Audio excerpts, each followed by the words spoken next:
Chapter 52. Elizabeth had the satisfaction of receiving an answer to her letter as soon as she possibly could.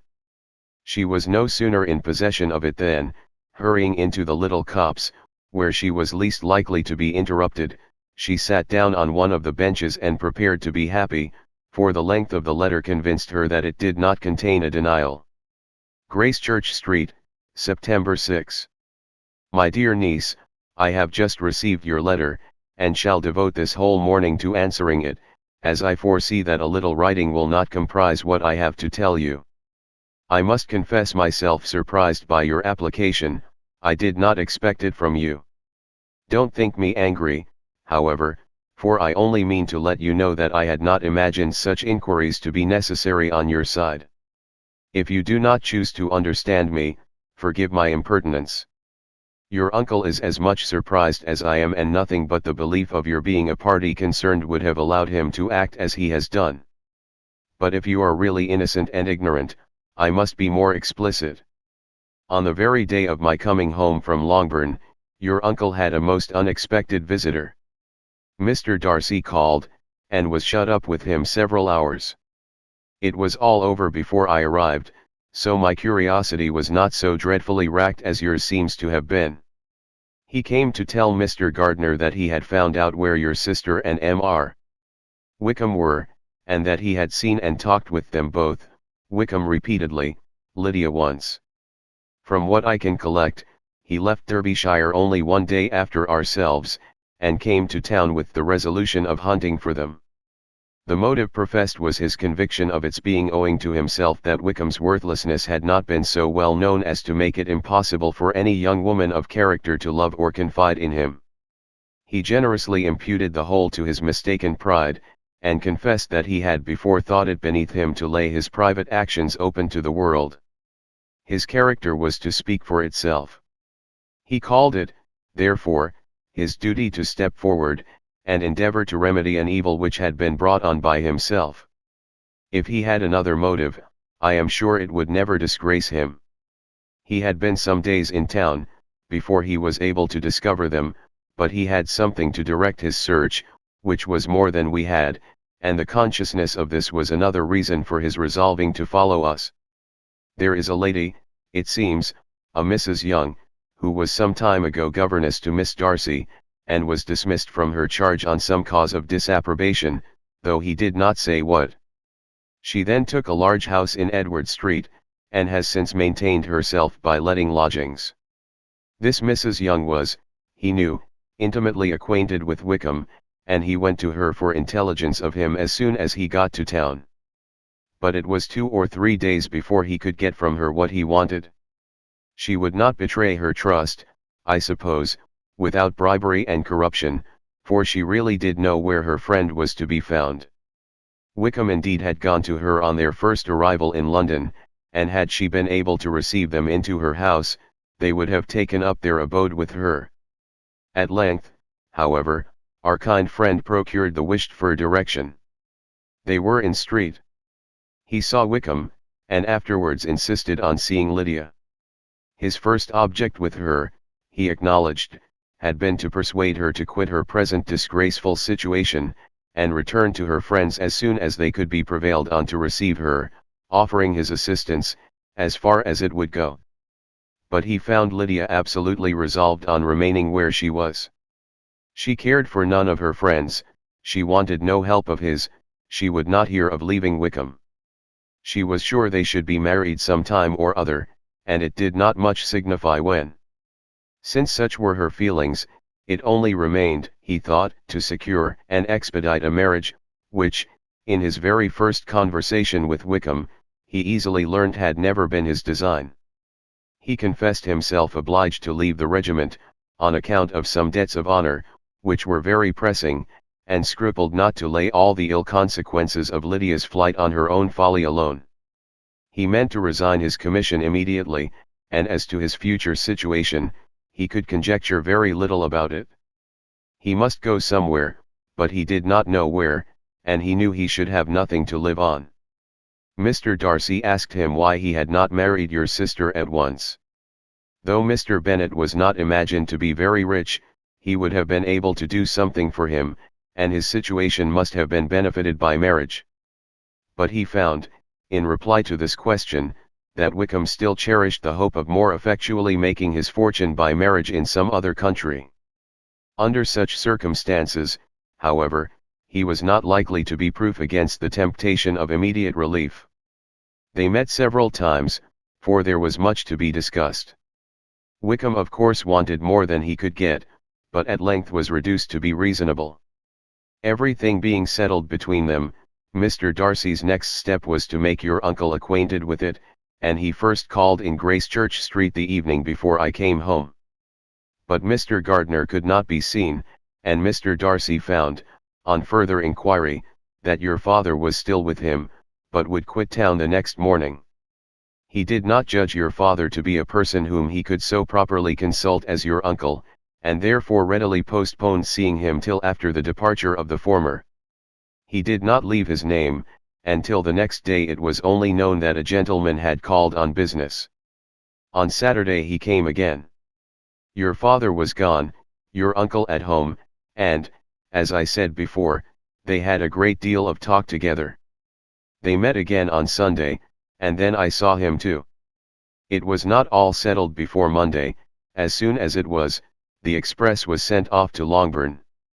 But our visitor was very obstinate. I fancy, Lizzie, that obstinacy is the real defect of his character, after all. He has been accused of many faults at different times, but this is the true one. Nothing was to be done that he did not do himself, though I am sure, and I do not speak it to be thanked, therefore say nothing about it, your uncle would most readily have settled the whole. They battled it together for a long time, which was more than either the gentleman or lady concerned in it deserved. But at last your uncle was forced to yield, and instead of being allowed to be of use to his niece, was forced to put up with only having the probable credit of it, which went sorely against the grain, and I really believe your letter this morning gave him great pleasure, because it required an explanation that would rob him of his borrowed feathers, and give the praise where it was due. But, Lizzie, this must go no farther than yourself, or Jane at most. You know pretty well, I suppose, what has been done for the young people. His debts are to be paid, amounting, I believe, to considerably more than £1,000, another 1,000 in addition to her own settled upon her, and his commission purchased. The reason why all this was to be done by him alone, was such as I have given above. It was owing to him, to his reserve and want of proper consideration, that Wickham's character had been so misunderstood, and consequently that he had been received and noticed as he was. Perhaps there was some truth in this, though I doubt whether his reserve, or anybody's reserve, can be answerable for the event. But in spite of all this fine talking, my dear Lizzie, you may rest perfectly assured that your uncle would never have yielded, if we had not given him credit for another interest in the affair. When all this was resolved on, he returned again to his friends, who were still staying at Pemberley, but it was agreed that he should be in London once more when the wedding took place, and all money matters were then to receive the last finish. I believe I have now told you everything. It is a relation which you tell me is to give you great surprise. I hope at least it will not afford you any displeasure. Lydia came to us, and Wickham had constant admission to the house. He was exactly what he had been, when I knew him in Hertfordshire, but I would not tell you how little I was satisfied with her behavior while she stayed with us, if I had not perceived, by Jane's letter last Wednesday, that her conduct on coming home was exactly of a piece with it, and therefore what I now tell you can give you no fresh pain. I talked to her repeatedly in the most serious manner, representing to her all the wickedness of what she had done, and all the unhappiness she had brought on her family. If she heard me, it was by good luck, for I am sure she did not listen. I was sometimes quite provoked, but then I recollected my dear Elizabeth and Jane, and for their sakes had patience with her. Mr. Darcy was punctual in his return, and as Lydia informed you, attended the wedding. He dined with us the next day, and was to leave town again on Wednesday or Thursday. Will you be very angry with me, my dear Lizzie, if I take this opportunity of saying, what I was never bold enough to say before, how much I like him. His behavior to us has, in every respect, been as pleasing as when we were in Derbyshire. His understanding and opinions all please me. He wants nothing but a little more liveliness, and that, if he marry prudently, his wife may teach him. I thought him very sly, he hardly ever mentioned your name. But slyness seems the fashion. Pray forgive me if I have been very presuming, or at least do not punish me so far as to exclude me from P. I shall never be quite happy till I have been all round the park. A low phaeton, with a nice little pair of ponies, would be the very thing. But I must write no more. The children have been wanting me this half hour. Yours, very sincerely, M. Gardner.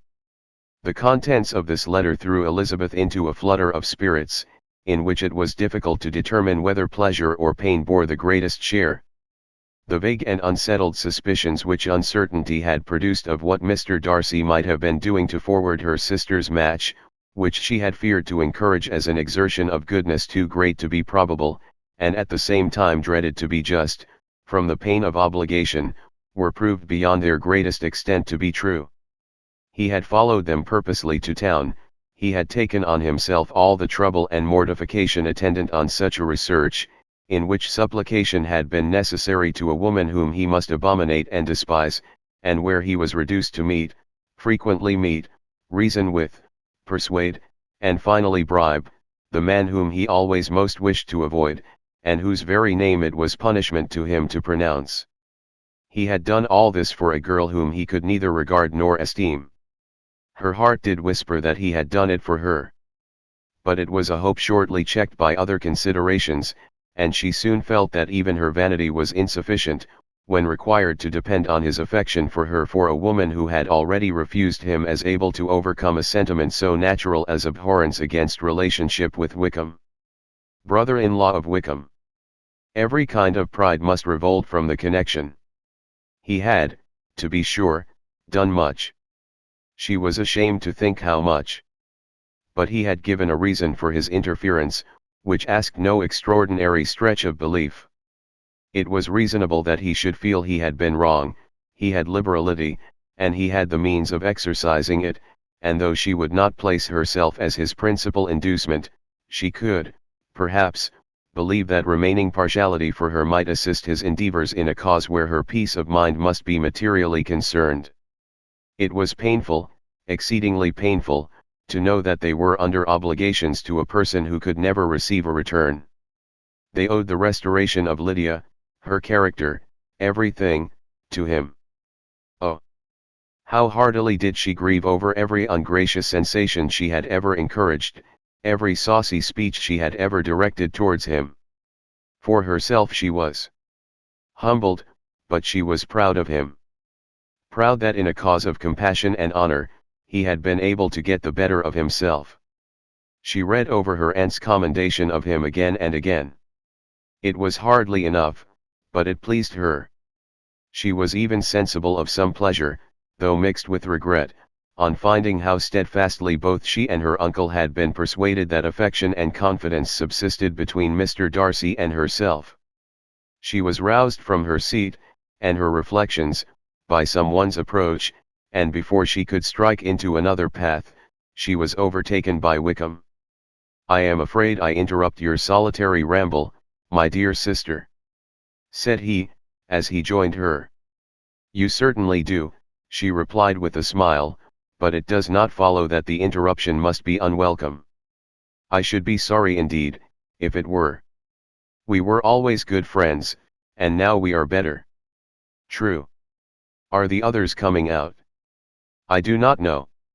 Mrs. Bennet and Lydia are going in the carriage to Meryton. And so, my dear sister, I find, from our uncle and aunt, that you have actually seen Pemberley." She replied in the affirmative. "I almost envy you the pleasure, and yet I believe it would be too much for me, or else I could take it in my way to Newcastle. And you saw the old housekeeper, I suppose?" "Poor Reynolds, she was always very fond of me." But of course she did not mention my name to you. Yes, she did. And what did she say? That you were gone into the army, and she was afraid had not turned out well. At such a distance as that, you know, things are strangely misrepresented. Certainly, he replied, biting his lips. Elizabeth hoped she had silenced him, but he soon afterwards said, I was surprised to see Darcy in town last month. We passed each other several times. I wonder what he can be doing there. Perhaps preparing for his marriage with Miss de Bourgh, said Elizabeth. It must be something particular, to take him there at this time of year. Undoubtedly. Did you see him while you were at Lambton? I thought I understood from the gardeners that you had. Yes, he introduced us to his sister. And do you like her? Very much. I have heard, indeed, that she is uncommonly improved within this year or two. When I last saw her, she was not very promising. I am very glad you liked her. I hope she will turn out well. I dare say she will, she has got over the most trying age. Did you go by the village of Kimpton? I do not recollect that we did. I mention it, because it is the living which I ought to have had. A most delightful place, excellent parsonage house. It would have suited me in every respect. How should you have liked making sermons? Exceedingly well. I should have considered it as part of my duty, and the exertion would soon have been nothing. One ought not to repine, but, to be sure, it would have been such a thing for me. The quiet, the retirement of such a life would have answered all my ideas of happiness. But it was not to be. Did you ever hear Darcy mention the circumstance, when you were in Kent? I have heard from authority, which I thought as good, that it was left you conditionally only, and at the will of the present patron. You have? Yes, there was something in that, I told you so from the first, you may remember. I did hear, too, that there was a time, when sermon making was not so palatable to you as it seems to be at present, that you actually declared your resolution of never taking orders, and that the business had been compromised accordingly. You did. And it was not wholly without foundation. You may remember what I told you on that point, when first we talked of it. They were now almost at the door of the house, for she had walked fast to get rid of him, and unwilling, for her sister's sake, to provoke him, she only said in reply, with a good-humoured smile, Come, Mr. Wickham, we are brother and sister, you know. Do not let us quarrel about the past. In future, I hope we shall be always of one mind.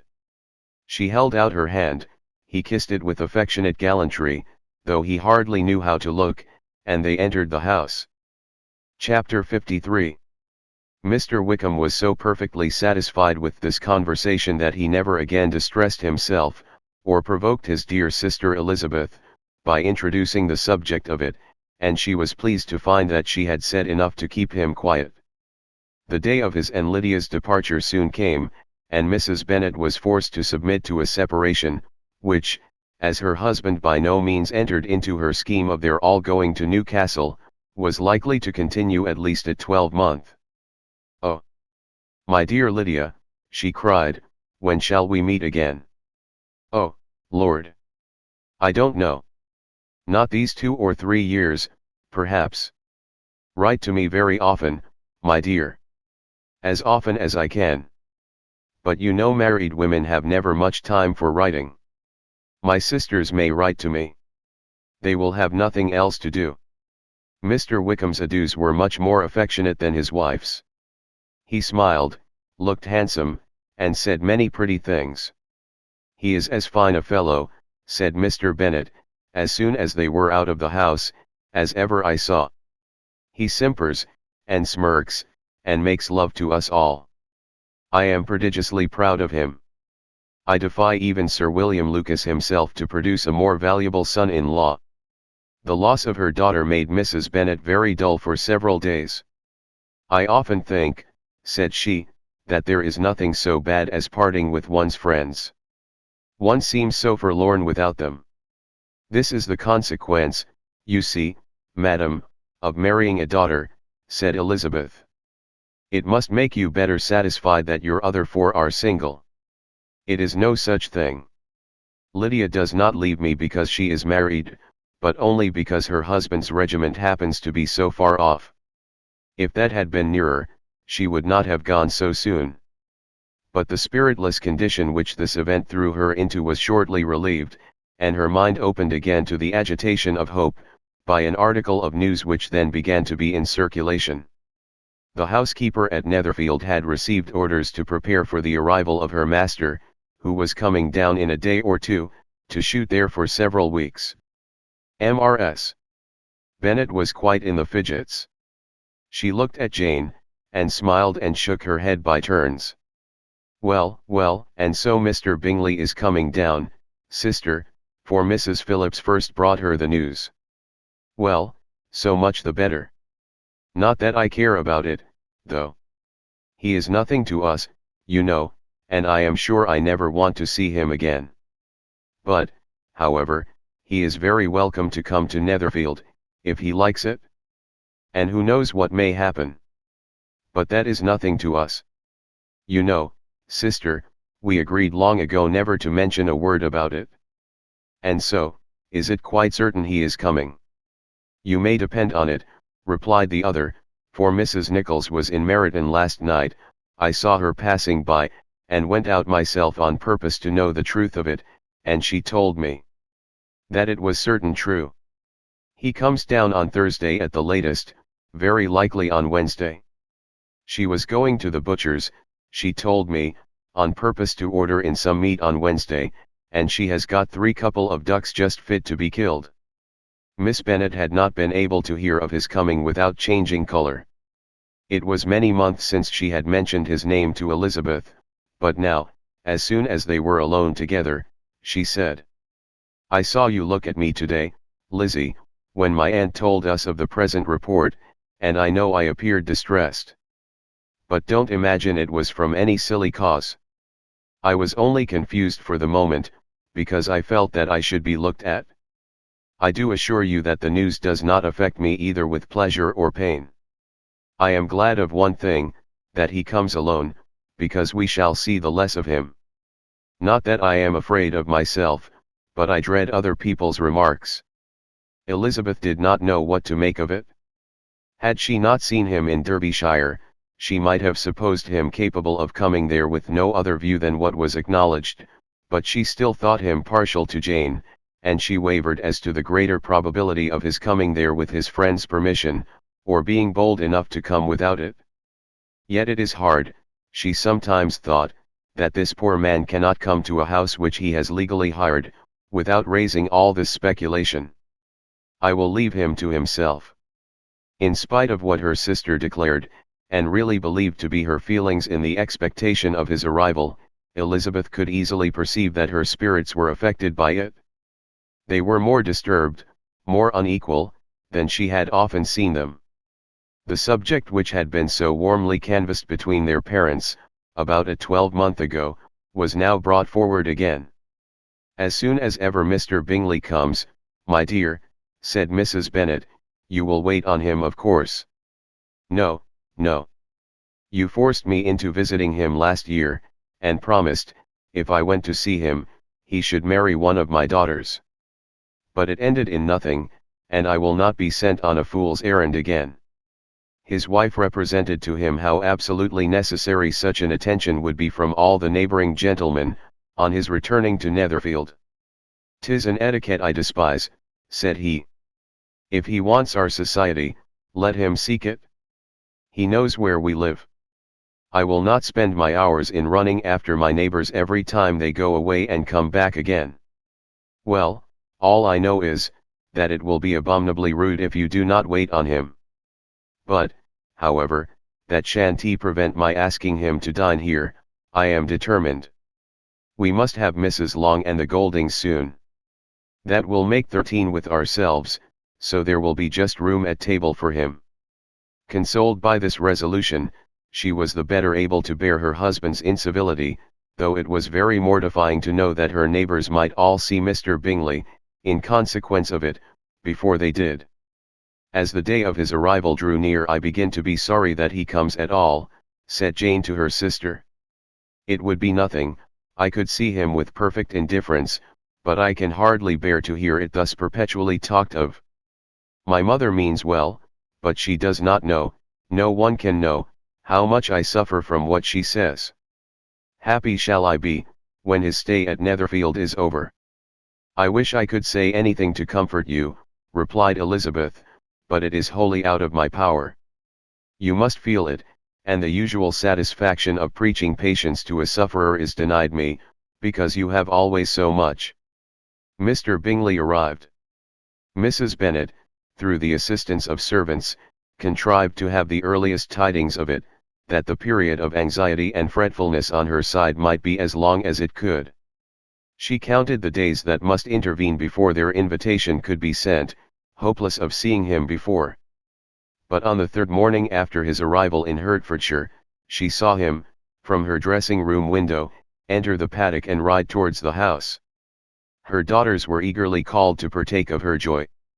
Jane resolutely kept her place at the table, but Elizabeth, to satisfy her mother, went to the window. She saw Mr. Darcy with him, and sat down again by her sister. There is a gentleman with him, mamma, said Kitty. Who can it be? Some acquaintance or other, my dear, I suppose. I am sure I do not know. La, replied Kitty, it looks just like that man that used to be with him before. Mr. What's his name? That tall, proud man. Good gracious. Mr. Darcy, and so it does, I vow. Well, any friend of Mr. Bingley's will always be welcome here, to be sure, but else I must say that I hate the very sight of him. Jane looked at Elizabeth with surprise and concern. She knew but little of their meeting in Derbyshire, and therefore felt for the awkwardness which must attend her sister, in seeing him almost for the first time after receiving his explanatory letter. Both sisters were uncomfortable enough. Each felt for the other, and of course for themselves, and their mother talked on, of her dislike of Mr. Darcy, and her resolution to be civil to him only as Mr. Bingley's friend, without being heard by either of them.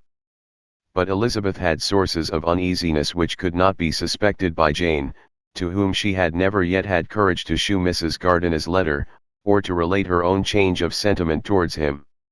To Jane, he could be only a man whose proposals she had refused, and whose merit she had undervalued, but to her own more extensive information, he was the person to whom the whole family were indebted for the first of benefits, and whom she regarded herself with an interest, if not quite so tender, at least as reasonable and just as what Jane felt for Bingley. Her astonishment at his coming to Netherfield, to Longbourn, and voluntarily seeking her again, was almost equal to what she had known on first witnessing his altered behaviour in Derbyshire. The colour which had been driven from her face, returned for half a minute with an additional glow, and a smile of delight added lustre to her eyes, as she thought for that space of time that his affection and wishes must still be unshaken. But she would not be secure. Let me first see how he behaves, said she, it will then be early enough for expectation. She sat intently at work, striving to be composed, and without daring to lift up her eyes, till anxious curiosity carried them to the face of her sister as the servant was approaching the door.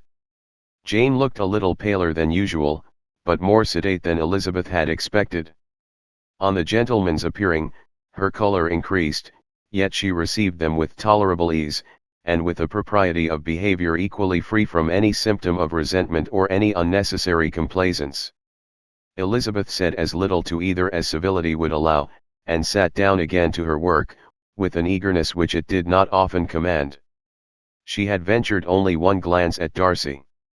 He looked serious, as usual, and, she thought, more as he had been used to look in Hertfordshire, than as she had seen him at Pemberley. But, perhaps he could not in her mother's presence be what he was before her uncle and aunt. It was a painful, but not an improbable, conjecture.